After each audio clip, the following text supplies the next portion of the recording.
ನಿಜವಾಗಿಯೂ ಈ ದೇಶದಲ್ಲಿ ಏನಾಗ್ತಾ ಇದೆ? ಬುಡಕಟ್ಟು ಜನರ ದುಡ್ಡನ್ನ ತೆಗೆದು ಮೋದಿ ರ್ಯಾಲಿಗಳಿಗೆ 50 ಕೋಟಿ ಖರ್ಚು ಮಾಡಲಾಗುತ್ತೆ ಅನ್ನೋದಾದ್ರೆ ಇದು ಯಾವ ತರದ ದರ್ಬಾರು? ಮುಖ್ಯಮಂತ್ರಿಯೊಬ್ಬರು ಮಹಿಳೆಯ ಹಿಜಾಬನ್ನ ಎಳೆದ್ರೆ ಅದನ್ನ ಪ್ರಶ್ನೆ ಮಾಡೋರಂತೂ ಇಲ್ಲ. ಕನಿಷ್ಠ ಪಕ್ಷ ಆ ರೀತಿ ಮಾಡಿದವರಾದ್ರೂ ಕ್ಷಮೆಯನ್ನ ಯಾಚಿಸಲಿಲ್ಲ ಅಂತ ಅಂದ್ರೆ ಇದೆಂಥ ಸನ್ನಿವೇಶ? ಶೇರ್ ಹೂಡಿಕೆ ಸಲಹೆಯನ್ನ ನೀಡುವಂತಹ ಪ್ರಭಾವಿಯೊಬ್ಬ ಕೂತಲ್ಲೇನೆ 600 ಕೋಟಿ ಗಳಿಸ್ತಾನೆ ಅಂತ ಅಂದ್ರೆ ದುಡಿದು ಹೈರಾಣ ಆಗ್ತಾ ಇರೋರು ಹೇಗೆ ಏನು ಇಲ್ಲದೇನೆ ಉಳ್ಕೊಂಡಿದ್ದಾರೆ? ಹಕ್ಕುಗಳು, ಘನತೆ ಮತ್ತೆ ನಾಗರಿಕರ ರಕ್ಷಣೆಗಿಂತ ಪ್ರದರ್ಶನ ಮತ್ತೆ ಲಾಭದ ಬಗ್ಗೆನೇ ಯೋಚನೆ ಮಾಡೋ ಮಟ್ಟಿಗೆ ಒಂದು ಸರ್ಕಾರ ಇಳಿದಿದೆಯಾ? ಅಧಿಕಾರ, ಮೌನ ಮತ್ತೆ ವಂಚನೆಯನ್ನ ಪ್ರತಿಫಲಿಸುವಂತಹ ಈ ವ್ಯವಸ್ಥೆಯಲ್ಲಿ ಜನಸಾಮಾನ್ಯರ ಕಥೆ ಏನಾಗ್ತಾ ಇದೆ? ಗುಜರಾತ್ನಲ್ಲಿ ನಡೆದಂತ ಪ್ರಧಾನಿ ಮೋದಿ ಅವರ ಕಾರ್ಯಕ್ರಮದಲ್ಲಿ ಜನರು 2 ಕೋಟಿ ಮೌಲ್ಯದ ಚಹಾ ಮತ್ತೆ ಸಮೋಸಾಗಳನ್ನ ಸೇವಿಸಿದ್ದಾರೆ ಅಂತ ಆಮ್ ಆದ್ಮಿ ಪಕ್ಷ ಆರೋಪ ಮಾಡಿದ ಬಳಿಕ ಎದ್ದಿರುವಂತಹ ಪ್ರಶ್ನೆಗಳಿವು. ಈ ಪ್ರಶ್ನೆಗಳ ಬಗ್ಗೆನೇ ಇವತ್ತಿನ ವಿಡಿಯೋದಲ್ಲಿ ನಾವು ಚರ್ಚೆ ಮಾಡೋಣ. ನೀವು ಈ ವಿಡಿಯೋವನ್ನ ನೋಡ್ತಾ ಇದ್ರೆ ಈಗಲೇ ವಿಡಿಯೋ ಕೆಳಗೆ ಕಾಣ್ತಾ ಇರುವಂತಹ ಸಬ್ಸ್ಕ್ರೈಬ್ ಬಟನ್ ಹಾಗೆ ಪಕ್ಕದಲ್ಲೇ ಇರುವಂತಹ ಬೆಲ್ ಐಕಾನ್ ಪ್ರೆಸ್ ಮಾಡಿ ನಮ್ಮನ್ನ ಪ್ರೋತ್ಸಾಹಿಸಿ ಬೆಂಬಲಿಸಿ. ಇಂಥ ಪ್ರಶ್ನೆಗಳನ್ನ ಕೇಳುವ ನಿಮ್ಮ ವಾರ್ತಾ ಭಾರತಿಗೆ ಪ್ರತಿಯೊಬ್ಬ ಸಬ್ಸ್ಕ್ರೈಬರ್ ಕೂಡ ದೊಡ್ಡ ಶಕ್ತಿ ಆಗ್ತಾರೆ. ಈ ವಿಡಿಯೋವನ್ನ ಮಿಸ್ ಮಾಡದೆ ಕೊನೆವರೆಗೂ ನೋಡಿ. ಹಾಗೆ ಈ ಕುರಿತಾಗಿ ನಿಮ್ಗೇನು ಅಭಿಪ್ರಾಯಗಳಿದೆ ಅದನ್ನ ವಿಡಿಯೋದ ಕೆಳಗಡೆ ಕಮೆಂಟ್ ಮಾಡಿ ನಮಗೆ ತಿಳಿಸಿ. ಹಾಗೆ ವಿಡಿಯೋದ ಲಿಂಕ್ ಅನ್ನ ನಿಮ್ಮೆಲ್ಲ ಬಂಧು ಮಿತ್ರರಿಗೆ ವಾಟ್ಸ್ಆಪ್ ಮಾಡಿ ಸತ್ಯವನ್ನ ಎಲ್ಲರಿಗೂ ತಲುಪಿಸಿ. ಈಗ ನಾವು ವಿಷಯಕ್ಕೆ ಬರೋಣ. ಗುಜರಾತ್ನಲ್ಲಿ ನಡೆದಂತ ಪ್ರಧಾನಿ ಮೋದಿ ಅವರ ಕಾರ್ಯಕ್ರಮದಲ್ಲಿ ಜನರು 2 ಕೋಟಿ ಮೌಲ್ಯದ ಚಹಾ ಮತ್ತೆ ಸಮೋಸಾಗಳನ್ನ ಸೇವಿಸಿದ್ದಾರೆ ಅಂತ ಆಮ್ ಆದ್ಮಿ ಪಕ್ಷ ಆರೋಪ ಮಾಡಿದೆ. ಬುಡಕಟ್ಟು ಹೆಮ್ಮೆ ಅಭಿಯಾನದಡಿಯಲ್ಲಿ ಗುಜರಾತ್ನಲ್ಲಿ ನಡೆದಂತ ಪ್ರಧಾನಿ ಮೋದಿ ಅವರ ಕಾರ್ಯಕ್ರಮಗಳಲ್ಲಿ ಹೀಗೊಂದು ಚಹಾ ಸಮೋಸಾ ಖರ್ಚಿನ ಒಂದು ಲೆಕ್ಕ ಕೇಳಿ ಬಂದಿದೆ. ಆದ್ರೆ ಚಹಾ ಮತ್ತೆ ಸಮೋಸಾಗಳಿಗೆ ಇಷ್ಟು ಖರ್ಚಾಯ್ತು ಅಂತ ನಂಬೋದು ಕೂಡ ಕಷ್ಟ ಅಲ್ವಾ? ಆದ್ರೆ ಆಮ್ ಆದ್ಮಿ ಪಕ್ಷದ ವಕ್ತಾರ ಅನುರಾಗ್ ಧಂಡಾ ಅವರು ಪತ್ರಿಕಾಗೋಷ್ಠಿಯಲ್ಲಿ ಹೇಳಿರುವ ಪ್ರಕಾರ ಈ ಕಾರ್ಯಕ್ರಮಗಳಲ್ಲಿ ಚಹಾ ಮತ್ತೆ ಸಮೋಸಕ್ಕಾಗಿ ಖರ್ಚಾಗಿರೋದು 2 ಕೋಟಿ ರೂಪಾಯಿ. ಈ ಕಾರ್ಯಕ್ರಮಕ್ಕೆ ಜನರನ್ನ ಕರೆ ತರೋದಕ್ಕೆ ಬಸ್ಗಳ ವ್ಯವಸ್ಥೆಯನ್ನ ಮಾಡೋದಕ್ಕೆ ಖರ್ಚಾಗಿರೋದು 7 ಕೋಟಿ ರೂಪಾಯಿ. ಈ ಕಾರ್ಯಕ್ರಮದಲ್ಲಿ ಶೌಚಾಲಯ ಮತ್ತೆ ನೈರ್ಮಲ್ಯಕ್ಕಾಗಿ ಖರ್ಚಾಗಿರೋದು 2 ಕೋಟಿ ರೂಪಾಯಿ. इन कार्यक्रमों में उनकी रैलियों को आयोजित करने के लिए मैं सिर्फ कुछ अमाउंट आपके सामने पढ़ रहा हूं, जिससे आपको अंदाजा होगा कि किस तरीके का खर्च इनमें किया गया। देडियापाड़ा में मोदी जी का कार्यक्रम जो आयोजित किया गया उसमें 7 करोड़ रुपए का पंडाल लगाया गया, 7 करोड़ रुपए का खर्च। और ये सारी डिटेल्स डिपार्टमेंट वाइज कहां किस डिपार्टमेंट ने कितना खर्च किया वो सारी लिस्ट हमारे पास मौजूद है। 3 करोड़ रुपए का उस पंडाल में गुंबद बनाया गया, डोम बनाया गया। 5 करोड़ रुपए स्टेज बनाने के लिए कार्यक्रम में खर्च किए गए। 2 करोड़ रुपए के चाय और समोसे वीआईपी लोग इन कार्यक्रमों में खा गए। 7 करोड़ रुपए लोगों को जुटाने के लिए बसेस अरेंज करने के लिए इस कार्यक्रम में खर्च किए गए। 2 करोड़ रुपए टॉयलेट और साफ सफाई के लिए खर्च कर दिए गए इस कार्यक्रम में। ये सब हम इसलिए आपके सामने रख रहे हैं क्योंकि ये सारा फंड जो खर्च किया गया इसका ज्यादातर हिस्सा आदिवासी कल्याण के लिए जो फंड होते हैं उसमें से इस्तेमाल किया गया। करोड़ों करोड़ रुपया जो आदिवासी समाज के कल्याण के लिए लगना चाहिए था, उनके लोगों की सुविधाओं के लिए मिलना चाहिए था, वो सिर्फ और सिर्फ दिखावे के लिए प्रधानमंत्री जी, गुजरात के मंत्री और वीआईपी लोगों के ऊपर खर्च कर दिया गया। जब हमने कंपैरिजन करके देखा तो हमें पता चला कि जो एसटी समाज के जो ट्राइबल हॉस्टल्स हैं उनमें बच्चों को सरकार की तरफ से सिर्फ 2100 रुपए महीने भर के खर्च के लिए दिया जाता है ताकि वो पढ़ सके, ताकि वो आगे बढ़ सके। ये सरकारी योजना है, उसमें सिर्फ 2100 रुपए पर मंथ दिया जाता है। और यहां के अगर आप एक्सपेंसेस देखेंगे तो 1-2 कार्यक्रमों के ऊपर ही 50 करोड़ रुपया उसी आदिवासी कल्याण फंड में से खर्च कर दिया गया। ಪ್ರಧಾನಿ ಮೋದಿ ಅವರ ಕಚೇರಿ ಈಗ ಇದ್ರ ಬಗ್ಗೆ ಪ್ರತಿಕ್ರಿಯೆಯನ್ನ ನೀಡಬೇಕಾಗಿದೆ. ಪ್ರಧಾನಿ ನರೇಂದ್ರ ಮೋದಿ ಅವರು ಬುಡಕಟ್ಟು ಹೆಮ್ಮೆಯ ದಿನ ಮತ್ತೆ ಇತರ ಹಲವು ಕಾರ್ಯಕ್ರಮಗಳಲ್ಲಿ ಅವತ್ತು ಭಾಗವಹಿಸಿದ್ರು. ಈ ಕಾರ್ಯಕ್ರಮಗಳಲ್ಲಿ ಅವರ ರ್ಯಾಲಿಗಳನ್ನು ಆಯೋಜಿಸೋದಿಕ್ಕೆ ಎಷ್ಟು ಖರ್ಚು ಮಾಡಿದೆ ಅಂತ ಆಮ್ ಆದ್ಮಿ ಪಕ್ಷ ಒಂದು ಪೋಸ್ಟರ್ ಅನ್ನು ಪ್ರಕಟಿಸಿದೆ. ಅದರಲ್ಲಿ ಪೆಂಡಾಲ್ ಖರ್ಚು 7 ಕೋಟಿ ರೂಪಾಯಿ, ವೇದಿಕೆಗೆ 5 ಕೋಟಿ, ಬಸ್ ವ್ಯವಸ್ಥೆ ಮಾಡೋದಿಕ್ಕೆ 7 ಕೋಟಿ, ಮತ್ತೆ ಚಹಾ ಸಮೋಸಕ್ಕಾಗಿ 2 ಕೋಟಿ, ಶೌಚಾಲಯ ಮತ್ತೆ ನೈರ್ಮಲ್ಯಕ್ಕಾಗಿ 2 ಕೋಟಿ ಅಂತ ಬರೆದಿದೆ.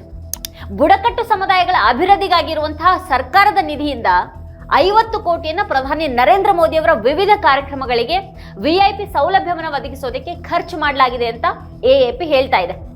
ಆಮ್ ಆದ್ಮಿ ಪಕ್ಷದ ಈ ಆರೋಪಗಳಿಗೆ ಪ್ರಧಾನಿ ಮೋದಿ ಅವರ ಕಚೇರಿ ಪ್ರತಿಕ್ರಿಯೆಯನ್ನ ನೀಡುತ್ತಾ ಬುಡಕಟ್ಟು ನಿಧಿಯನ್ನ ಮೋದಿ ಅವರು ತಮ್ಮ ರ್ಯಾಲಿಗಳಿಗೆ ಖರ್ಚು ಮಾಡಬಹುದಾ? ಈ 50 ಕೋಟಿಯಲ್ಲಿ ಬುಡಕಟ್ಟು ಪ್ರದೇಶದಲ್ಲಿ ಎಷ್ಟು ಶಾಲೆಗಳನ್ನು ಕಟ್ಟಬಹುದಾಗಿತ್ತು? ರಕ್ತಹೀನತೆಯಿಂದ ಬಳಲುವಂತಹ ಮಕ್ಕಳ ಭವಿಷ್ಯಕ್ಕೆ ಎಷ್ಟು ಸಹಾಯ ಆಗ್ತಾ ಇತ್ತು? ಇದು ಸುಮಾರು 12,000 ಮಕ್ಕಳು ಅಪೌಷ್ಟಿಕತೆಯಿಂದ ಬಳಲ್ತಾ ಇದ್ದಾರೆ. ಅಪೌಷ್ಟಿಕತೆಯನ್ನು ನಿವಾರಿಸೋದಕ್ಕೆ ಬಳಸಬೇಕಾಗಿದ್ದಂತಹ ಬುಡಕಟ್ಟು ನಿಧಿಯನ್ನ ಅವ್ರ ಪ್ರದೇಶಗಳಲ್ಲಿ ಶಾಲೆಗಳ ನಿರ್ಮಾಣಕ್ಕೆ ಬಳಸಲಾಯಿತು. ಆಸ್ಪತ್ರೆಗಳು, ರಸ್ತೆಗಳು, ನೀರು ಸರಬರಾಜು ಮತ್ತೆ ಬುಡಕಟ್ಟು ಮಕ್ಕಳ ಭವಿಷ್ಯಕ್ಕಾಗಿ ಬಳಸಬೇಕಾಗಿದ್ದಂತಹ ಆ ಬುಡಕಟ್ಟು ನಿಧಿಯನ್ನ ಪ್ರಧಾನಮಂತ್ರಿಗಳ ರ್ಯಾಲಿಗೆ ಖರ್ಚು ಮಾಡಲಾಯಿತು ಅಂತ ಎಎಪಿ ನಾಯಕ ಸಂಜಯ್ ಸಿಂಗ್ ಅವರು ಆರೋಪ ಮಾಡಿದ್ದಾರೆ. जय हिंद साथियों, देश के प्रधानमंत्री आदरणीय नरेंद्र मोदी जी का एक और कारनामा सामने आया है। ये कारनामा है आदिवासी फंड को उनकी रैलियों में खर्च करने का कारनामा। 15 नवंबर को प्रधानमंत्री जी ने हमारे जो विधायक हैं गुजरात से, आदिवासी समाज के बड़े नेता हैं चैतल वसैवा जी, उनके विधानसभा क्षेत्र में उन्होंने एक रैली की प्रधानमंत्री जी ने। और आपको जान के हैरानी होगी कि आदिवासियों के लिए जो फंड इस्तेमाल होता है उस फंड का इस्तेमाल प्रधानमंत्री की रैली के लिए किया गया। करीब 12,000 बच्चे कुपोषण के शिकार हैं। उनके कुपोषण को दूर करने के लिए जिस आदिवासी फंड का इस्तेमाल होना था,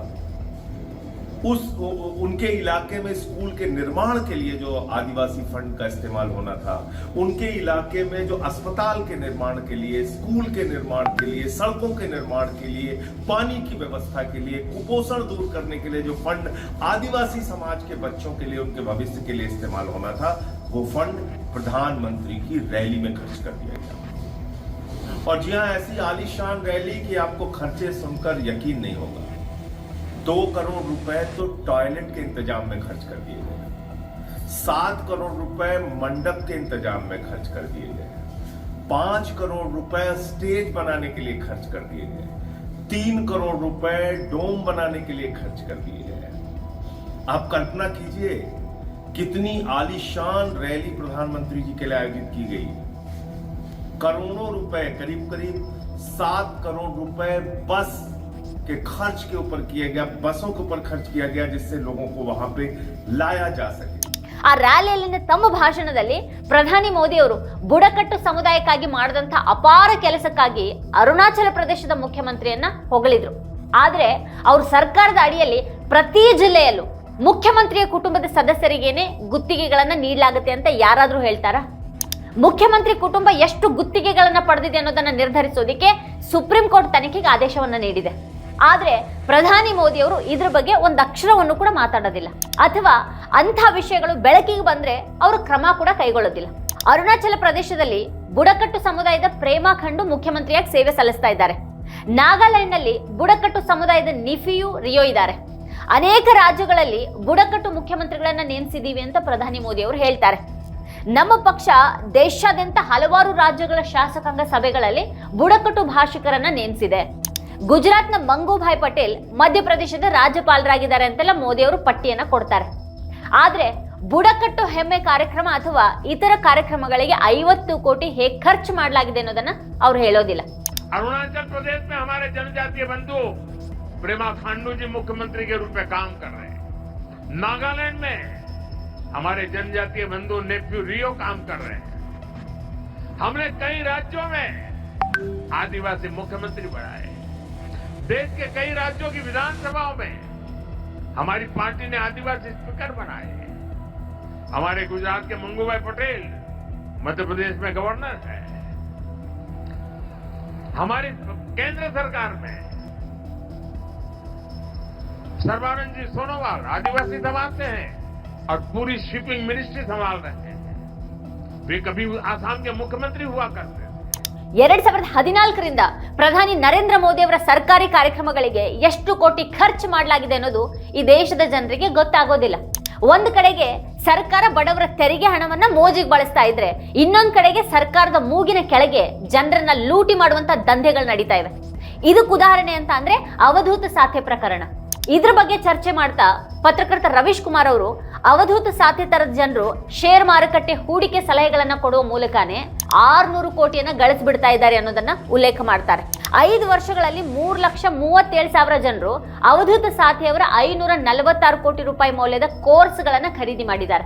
ಪ್ರತಿಯೊಬ್ಬ ವ್ಯಕ್ತಿ ಅವಧೂತ ಸಾಥಿಗೆ ಸರಾಸರಿ ಕನಿಷ್ಠ 16,202 ಪಾವತಿಸಿರಬೇಕು. ಈಗ ಸೆಬಿ ಅವ್ರು ನೋಂದಾಯಿಸಿಕೊಂಡಿಲ್ಲ ಅಂತ ನೋಟಿಸ್ ಅನ್ನ ಜಾರಿ ಮಾಡಿದೆ. ಹಾಗಾದ್ರೆ ಇಷ್ಟು ಕಾಲ ಅವರು ಹೂಡಿಕೆ ಸಲಹೆಯನ್ನ ಹೇಗೆ ನೀಡ್ತಾ ಇದ್ರು? ಅವಧೂತ ಸಾಥಿ ಜನರನ್ನ ವಂಚಿಸೇನೆ ಕೋಟಿಗಟ್ಟಲೆ ಗಳಿಸಿದ್ದಾರೆ. ಇಲ್ಲಿ ಜನರನ್ನ ಹೇಗೆ ಶೋಷಿಸಲಾಗ್ತಾ ಇದೆ? ಜನರು 10,000 ರೂಪಾಯಿಗಳಿಗಾಗಿ ತಮ್ಮ ಮತಗಳನ್ನ ಮಾರ್ಕೊಳ್ಳೋ ಹಾಗೆ ಮಾಡಲಾಗಿದೆ. ಮೋದಿ ಸರ್ಕಾರದಲ್ಲಿ ಸಚಿವರಾಗಿರುವಂತಹ ಜಿತನ್ ರಾಮ್ ಮಾಂಜಿ ಸಂಸದರ ನಿಧಿಯಿಂದ 10% ಕಮಿಷನ್ ಅನ್ನ ಪಡೆಯೋದಾಗಿ ಹೇಳ್ತಾರೆ. ಪ್ರತಿಯೊಬ್ರು ಕೂಡ ಇದನ್ನೇ ಮಾಡ್ತಾರೆ. ಆದ್ರಿಂದ ಅವರ ಶಾಸಕ ಪುತ್ರ ಕೂಡ ಕನಿಷ್ಠ 5% ಕಮಿಷನ್ ಅನ್ನ ತೆಗೆದುಕೊಳ್ಬೇಕು ಅಂತ ಅವ್ರು ಹೇಳ್ತಾರೆ. ಅವ್ರು ಈ ರೀತಿ ಹೇಳ್ದಾಗ್ಲೂ ಕೂಡ ಅವ್ರ ವಿರುದ್ಧ ಯಾವುದೇ ಕ್ರಮವನ್ನ ಕೈಗೊಳ್ತಾ ಇಲ್ಲ. ಮೋದಿ ಸರ್ಕಾರದ ಸಚಿವರು ಮತ್ತೆ ಬಿಜೆಪಿ ಸಂಸದರು ಯಾಕೆ ಇಷ್ಟೊಂದು ಕಪ್ಪು ಹಣವನ್ನ ಸಂಗ್ರಹಿಸ್ತಾ ಇದ್ದಾರೆ? ತನಿಖಾ ಸಂಸ್ಥೆಗಳು ಯಾಕೆ ಸುಮ್ಮನೆ ಕೂತ್ಕೊಂಡಿವೆ? ಈ ದೇಶ ಹೇಗಿದೆ ಅಂತ ಇದು ತೋರಿಸುತ್ತೆ ನಮಗೆ.